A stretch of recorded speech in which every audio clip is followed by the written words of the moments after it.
Bible என்றால் blessed information bringing life eternal, அதாவது நித்திய ஜீவனை கொண்டு வரும் ஆசிர்வதிக்கப்பட்ட தகவல், அல்லது பேசிக் இன்ஸ்ட்ரக்ஷன்ஸ் பிஃபோர் லீவிங் எர்த், அதாவது பூமியை விட்டு செல்வதற்கு முன் அடிப்படை அறிவுரைகள். இந்த இரண்டும் சுய விளக்கம் அளிக்கும்.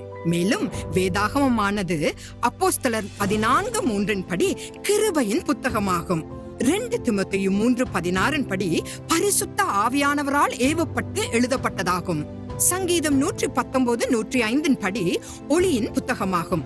அது இல்லாமல் ஆத்துமா நிரந்தரமாக இருண்டுவிடும். யோவான் 6:68 பிரகாரம் வேதாகமம் எந்த ஒரு நபரையும் பரலோகத்திற்கு, அதாவது நித்திய ஜீவனுக்கு வழிநடத்த முடியும். இறுதியாக வேதாகமம், அதாவது தேவனுடைய வார்த்தை மட்டுமே 66 புத்தகங்களை கொண்ட ஒரே நூலகமாகும். அவை நித்தியமானவை. மத்தேயு 24:35.